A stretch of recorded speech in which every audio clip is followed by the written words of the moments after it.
ॐ सहनाववतु सहनौ भुनक्तु सह वीर्यं करवावहै तेजस्विनावधीतमस्तु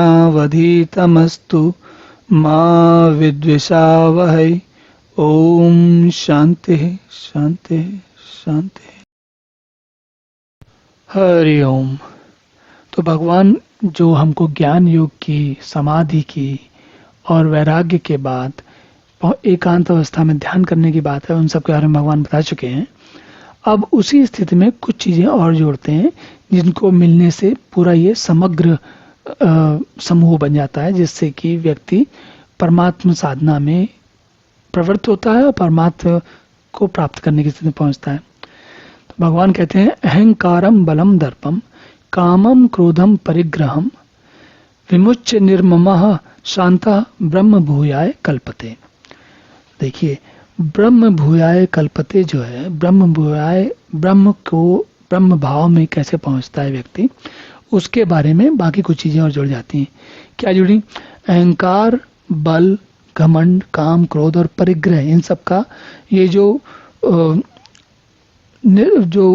ऐसे गुण हैं जो कि व्यक्ति को रजस मिल जाते हैं, उनका त्याग करके ममत्व रहित, ममता से रहित, शांति युक्त पुरुष जब व्यक्ति इन स्थिति में पहुंचता है, तब सच्चिदानंद घन ब्रह्म में अभिन्न भाव से स्थित होने का पात्र होता है।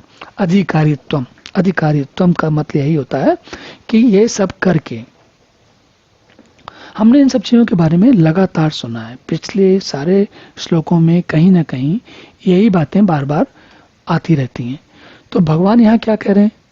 कह रहे हैं कि पहले तो उन्होंने सारे वो गुण बताए जिससे कि मनुष्य को जैसे विविक्त सेवी, ध्यान योग में, वैराग्य में, लघवासी, एकांत स्थान।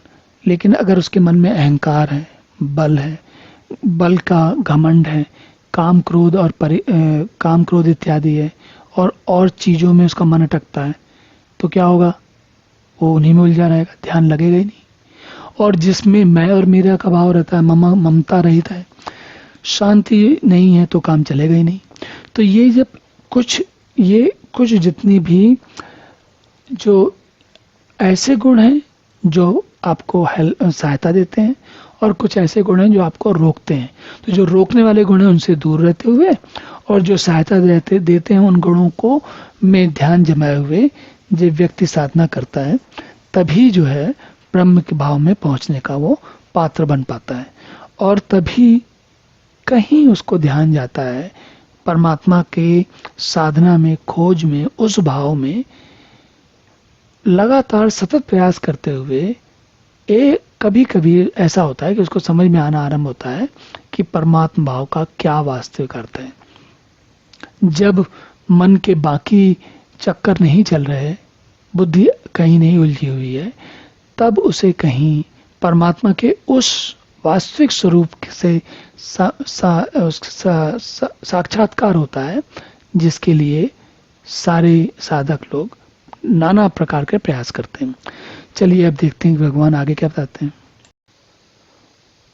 ओम पूर्णमदः पूर्णमिदं पूर्णात् पूर्णमुदच्यते पूर्णस्य पूर्णमादाय पूर्णमेवावशिष्यते। ओम शांति शांति।